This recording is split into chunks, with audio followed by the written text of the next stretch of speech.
Welcome to Parent Coaches Unleashed with Carrie and Jessica, where no topics are taboo or off limits. Join us as we let loose and discuss the real, raw feelings about parenting. In each episode, we will bring you heartfelt discussions, real-life stories, and special guests that will both entertain you and encourage community so no one feels alone in their parenting journey. Thanks so much for listening. Now let's start the show.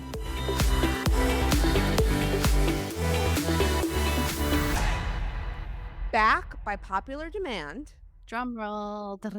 For those of you who don't know, out of all of our episodes, our most popular one to date is when Carrie and I had our husbands, Ken and Lonny, on as our guests. So we decided to have them on again. Welcome, guys.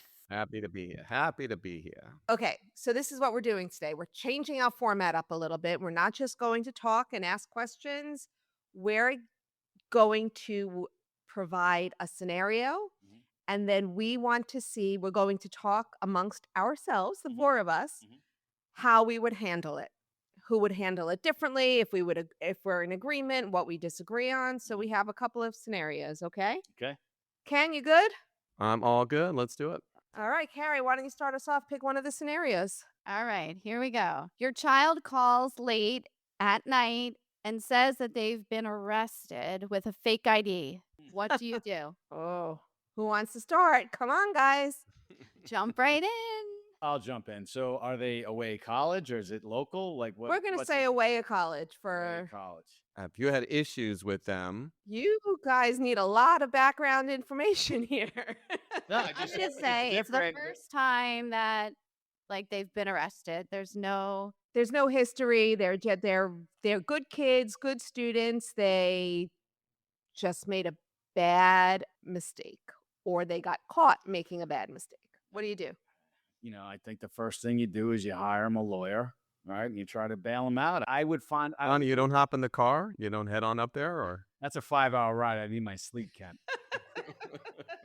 So assuming, I guess the first thing though to try to get them out, right, and then eventually show up there. But wait, this coming from the guy who left at 1:00 in the morning to go pick Cody up in Gainesville, the same 5-hour drive when he thought a hurricane was coming. Well, that is a safety issue. I don't know about being in jail. this is the way I see it. When you think of things that are done, in terms of being arrested, right? This is, to me, very low on the totem pole. I mean, I think I still have my fake ID that I had when I was a kid. So, Okay. I mean, you got to help. I would help them out. I don't know what else. I don't think this is a major violation, that causes where you call them for reprimand. well, you help them out, but what do you say to them? I mean, is there a lesson to be had in all of this? And as a parent, what do you say? Don't go back to that bar. I mean, what? I'll get Become you friends with the out. bouncer. I mean, what? This is not. This is a difficult one for me because I was never legal my entire time in college ever. So I would be completely hypocritical if I did anything other than support what happened. I think we're on the same page on that one. I think all four of us are probably on the same page because it's the first offense for a good kid and we had a fake ID and they just got caught, right? So do you want to know after you bail them out when they go get the next fake ID, or you just want to kind of move past and... I would probably at this point, they got to be a little bit obviously more careful and probably encourage, I wouldn't be as supportive to go and help them go get another fake ID. But, obviously if they're getting caught, they're not the only ones. They're probably cracking down in the area. It's probably better off that they just do the pregame at home or whatever it is and have fun that way. Yeah, you get one good shot. You're going to do the pregame at home. And so I don't know if you've listened to a prior episode with an insurance agent that you, Lonny, are now responsible for anything that happens at that pregame because I'm assuming you're paying the rent on that location.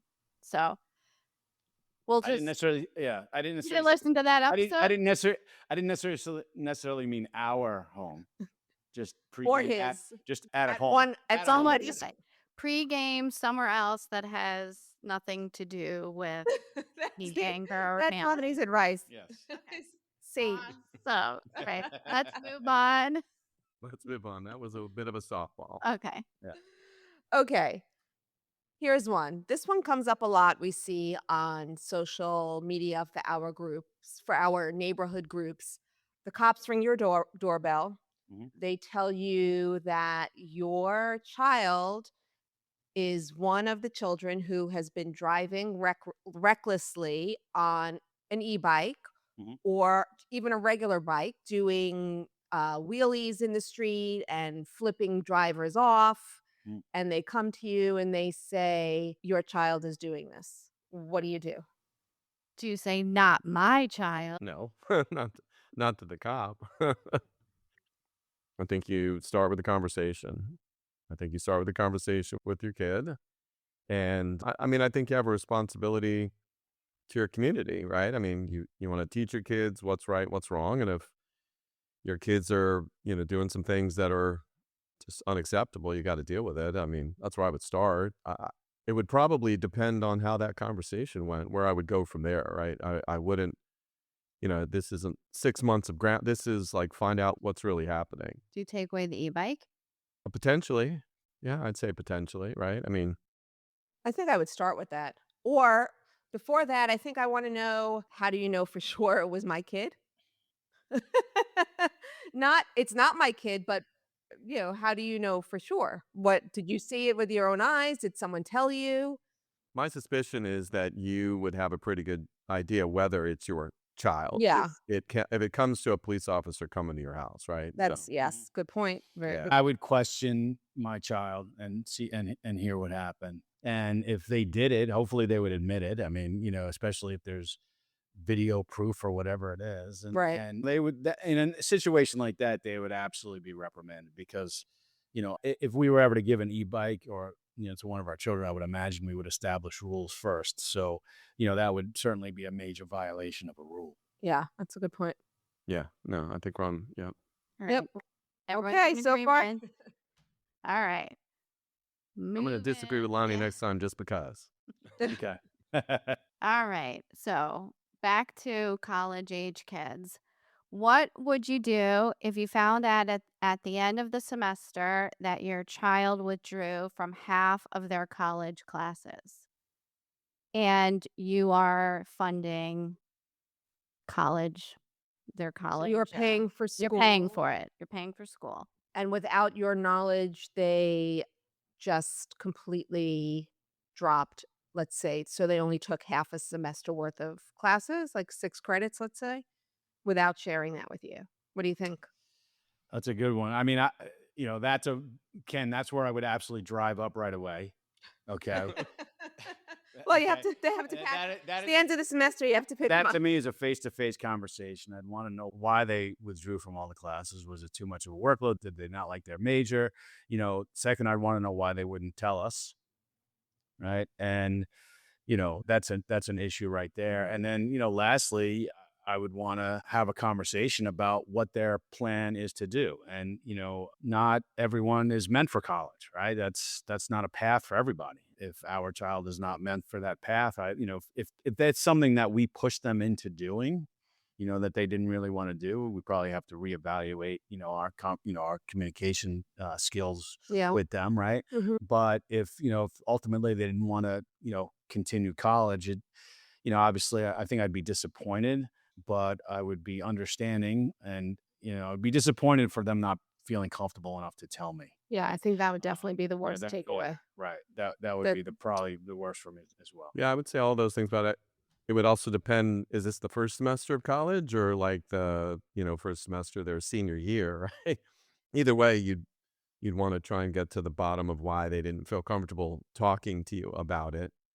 And this is where, if you've been listening to this podcast, it's important to figure out like what's your role once they're in college, right? How does it shift from what it was when they were younger and in high school? And at some point, you can't clear the path for them. They've got to figure it out for themselves. But it would be disappointing if they, didn't feel comfortable telling you.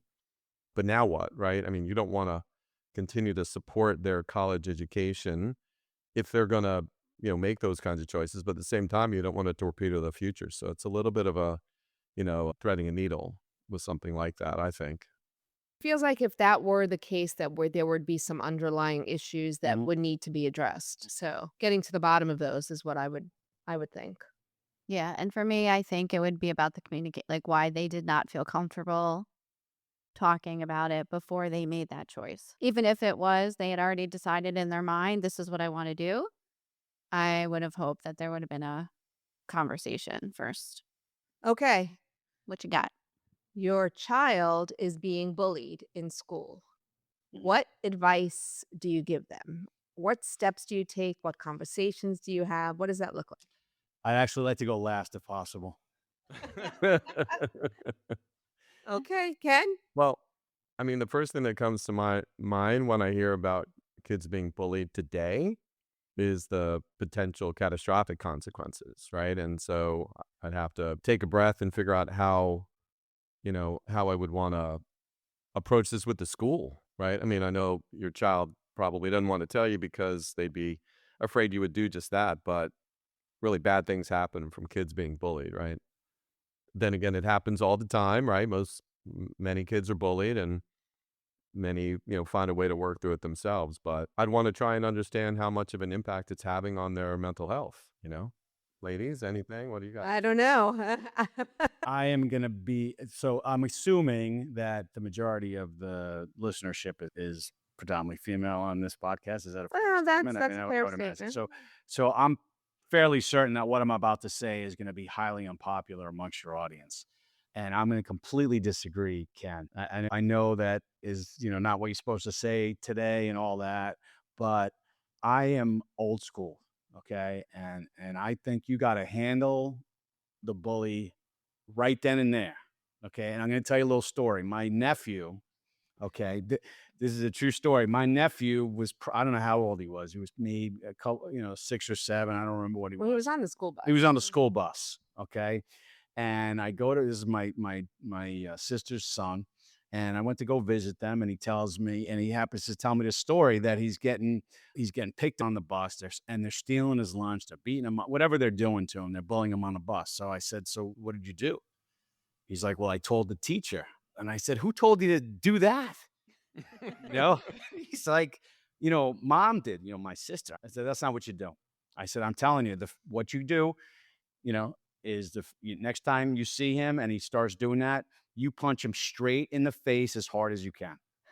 Okay. Now, again, my sister was a teacher at the time, so she obviously was not too thrilled with that advice. Was Okay. she a teacher at the school he went to? No, not at the school, not at the Okay, school at the that this same school. happened, okay, but just a teacher in the district, okay? And I showed him how to throw a punch, as my father taught me how to. My father was a boxer, so I knew how to fight at a very young age, okay? So I told him to throw, I said, "You punch him in the face as hard as you can, and I'm telling you, he will never bother you again." Okay? And I will tell you, to this day, this kid, my nephew, attended University of Pennsylvania undergrad, Yale Law School, okay, graduate, and he's a partner of a huge law firm in Boston. So I got to believe that my advice worked. How many how many punches did he have to throw? He threw, but I would, all joking aside, he and I had this conversation recently, and he told me that was He's a father. Well, he's a father himself. he's a father now. himself now, and he appreciates the advice I gave him at that time, and helped it helped the course of his life. I'm not trying to take credit for his incredible career, Okay. but the truth is, it helped him get the confidence needed, okay, to not allow that to happen again. I believe that. And with our own children, we had with Cody, he had a friend of his who was getting picked on and unfairly so, and there were some issues that there was some concern. It was going around the school that kid was going to get jumped the next day. Yeah. Right? You remember that Mhm. in middle school? And I told Cody, I said, "Hey, listen, buddy, that's your friend.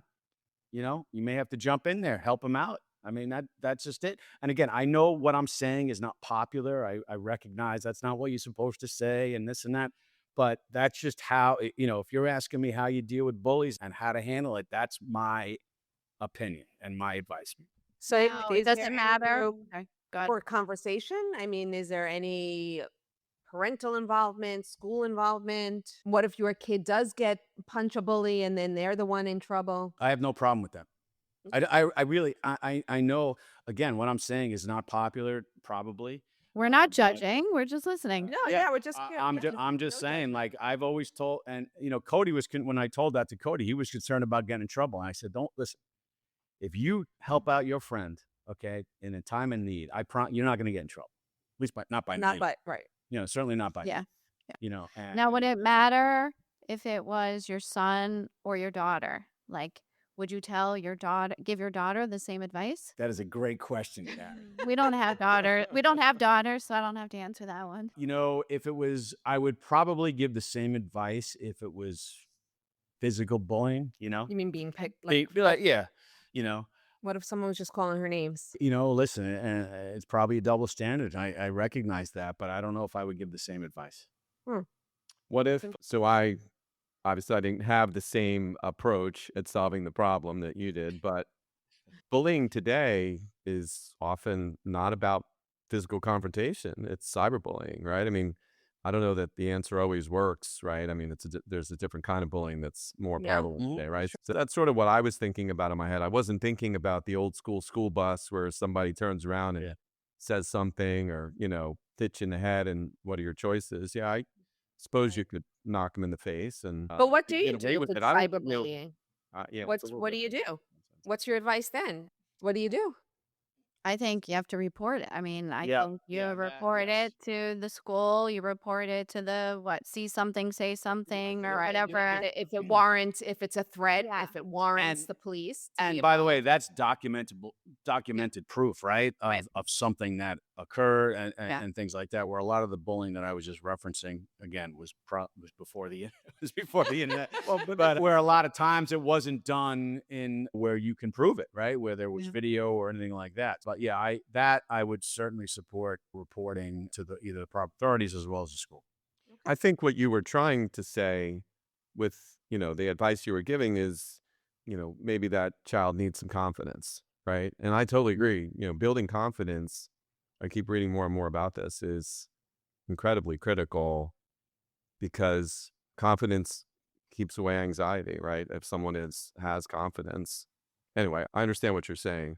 I don't know that I would have done the same with my kids, but I wouldn't have said to somebody who gave that advice that you were wrong. What's a different way of addressing a problem? So I think that's important, though, Ken, the point that you bring up that instilling confidence Mhm. for these kids to be able to speak up for themselves, whatever their situation may be. Right. All right. All right, Harry. here we go. Your child has always had a passion for baseball, and Or so something. or something, Maybe some say something, sport or whatever it is. Theater, And the band, yep, dance. art, yeah, music, playing guitar, and comes to you and tells you that they want to quit. So they want to quit the team, they want to quit the activity, they want to quit playing, whatever it is. What do you do? How do you respond? I have to ask the question, is your child, because, at this point, hopefully you have some sense of who your child is it typical for them to quit something? No. Okay. Yeah, I think like everything else, it starts with the conversation, right? What is this about? What is the underlying reason that you want to quit something that you seem so passionate about? But in the end, you can't. I'm fully confident you ask them or make them do something they don't want to do. We're talking about kids of, High school. High high school Yeah, or it's a sure, high school. yeah. I think at that point, it's sort of where that shift happens, where they have to make their own choices. Does it change if it's something that you're really passionate about, something you really think they're really good at and enjoy watching them do? And Not to me. Not to Okay. me. I'm glad you clarified the age because I think it's a different answer for different ages, in my opinion. Like I think if you're talking to a 10-year-old who kind of wants to quit, a sporting event, there probably are some other reasons why, like maybe his friends are on another team or whatever it is, as opposed to, that. And we had that with Cole, right? He wanted to quit it when he was young, but he ended up, we didn't let him, right? Or we didn't, but he ended up enjoying it and playing. And then it got to high school. it wasn't we didn't let him. I did all right. Oh. All right. But now when he got to high school, he played high school ball for the first 2 years. right? And the when he became a junior and would have played varsity. I mean, our high school team is very high level. He knew that he wasn't at that level, and he would have been the third or fourth player and not Yeah. really have any playing time. And he decided that he wanted to focus on his studies. So it was painful for me selfishly because I always loved watching him play, right? No matter how long he was in the game, or when I coached him throughout his youth experience, whether it was baseball or football or even basketball. So it was painful for me to support him not going out for the team again, but I understood it. Yeah. I think there is a very fine line about what you love, like watching what your vision for your kid is. And we've spoken about this before, like what you see them doing and what you enjoy watching them do, as opposed to what they're really passionate Mhm. about, right? Like, I didn't like watching them play soccer, none of the kids, because they would sit there and, like, they wouldn't really do anything. So I was like, "Why are I we love watching to this?" play soccer because I played soccer, so I I always think love it's watching my Right. kids play, Yeah. but But anyway, again, I it's what think it's but I yeah. think, listen, in part why are we on here? Like, there's parents out there that are watching their kids today and running into these situations, and it's not about you. It's not about you as a parent. Period. right. Right. It's not. It's about teaching them, how to be an independent adult and making their own choices, right? Yeah. But I will tell you, it's funny because I think, tell me if I'm wrong, Cara. Ryan has said, maybe even jokingly, but maybe meaning it, like, "Why'd you let me quit lacrosse?" or Yes. something like that, right? Yes. Like, why? Yeah. Yeah. But the truth is, there's a little bit of when they say, I'm sure there are parents out there, when they say they want to quit something, you're thinking about all your free time you're going to have if you don't have to run to the fields and be there. And I mean, when these kids play sports today, it's a That's a commitment for the whole huge family. commitment. Yeah. Yeah. It affects your whole family when you play these sports. So sometimes if a parent hears, I don't want to play anymore, they're like, all right, okay, check that one off the list. Or When our youngest decided, he didn't wanna play travel baseball anymore and wanted to focus on football, I was thrilled, because it was a commitment, going every weekend here and there, and football is not like that. But it sounds like it would have been different had he said, "I don't wanna focus on anything," right? Yeah. I mean, you were okay with it because he still had something that he was Yeah. gonna have, a purpose. yes, it's very funny when he said he did not enjoy baseball.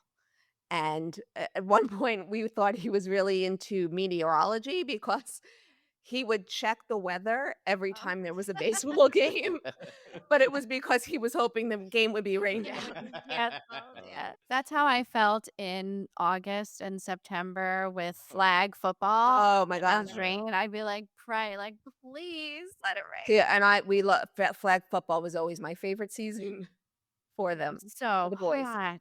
So hot still Yes. out there. Yeah, that is But true. Oh, when we first moved down here, we were newbies. We walked out in August for God. flag football and no umbrella, no oh, shade, no We almost tent. died. Yeah. We had nothing to drink. We had no shade.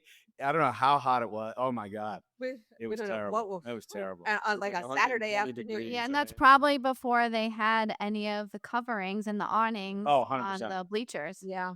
right? Yes, absolutely. That is correct. And you're on the turf field with it firing up. Yeah. All right. One more. Yeah, let's go. You pick it. Okay.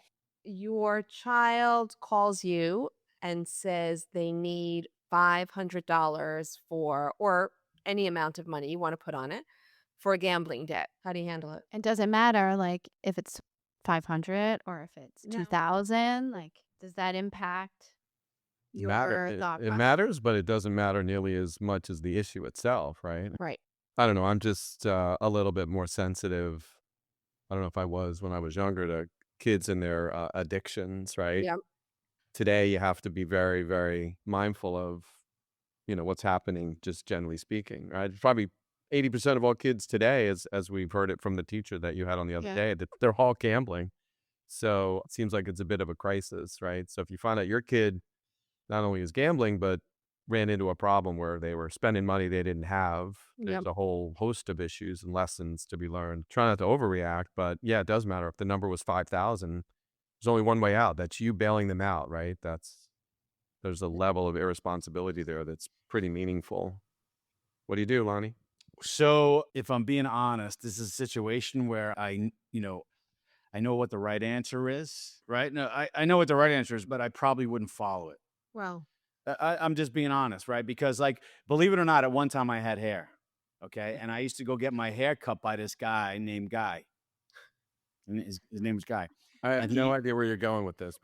so Guy was a recovering gambler for 30 some odd years, and so whenever I'd go get my hair cut from him, he would always talk about gambling addiction. So I learned a lot about it, right?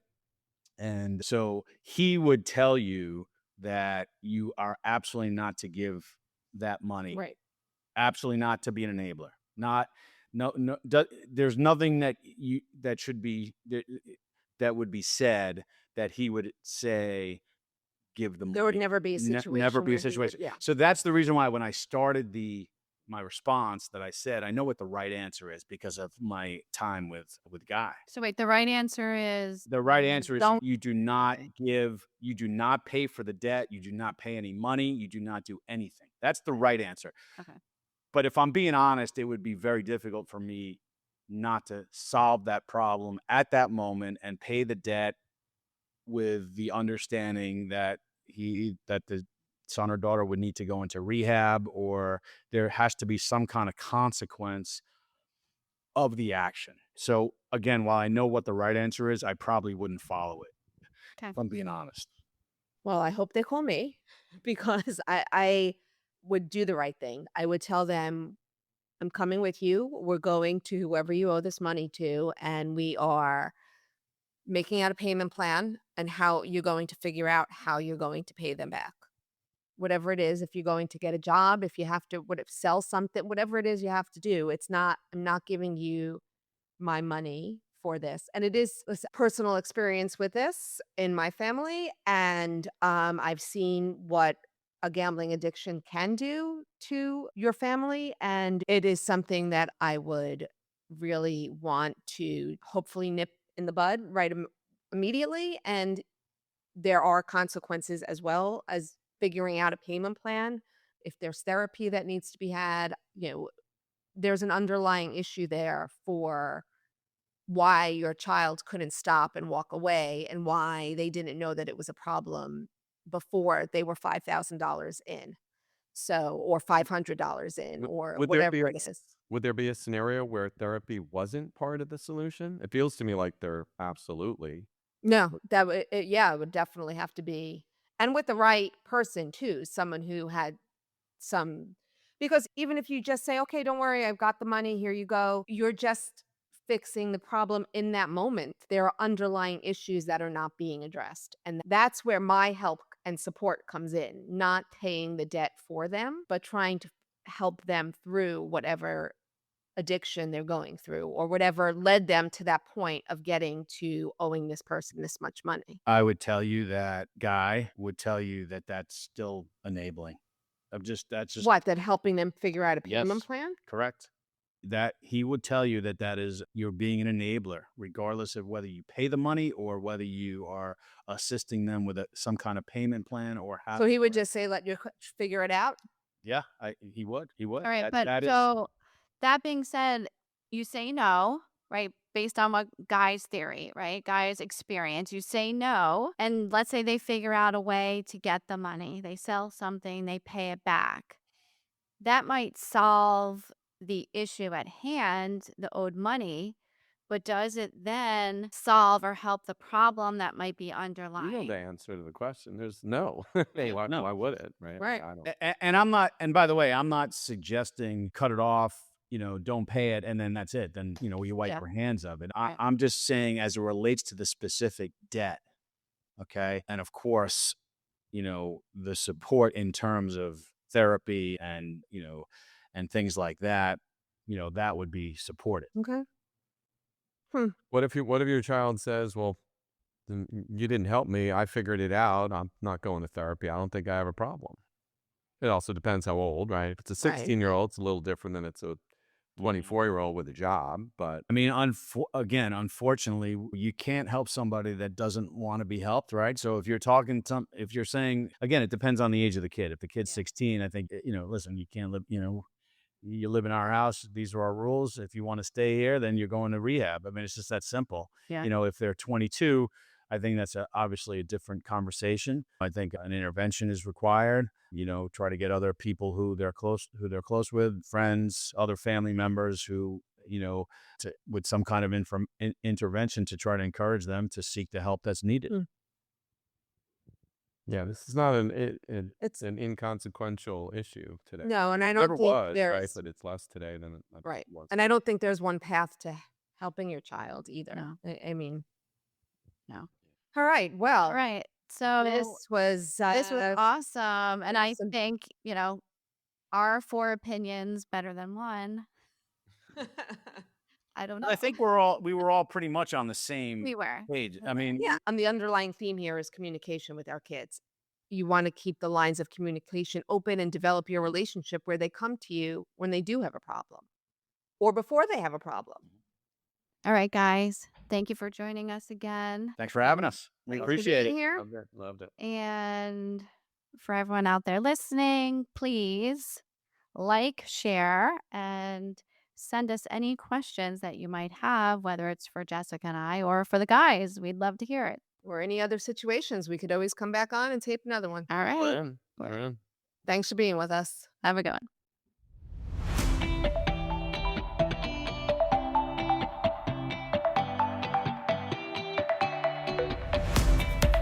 Thank you for listening to this episode of Parent Coaches Unleashed with Carrie and Jessica. Together, we can raise the next generation of independent, capable, and compassionate young adults. We encourage you to send us an email with questions and feedback to info@parentcoachesunleashed.com. Please remember, you are not alone on this parenting journey.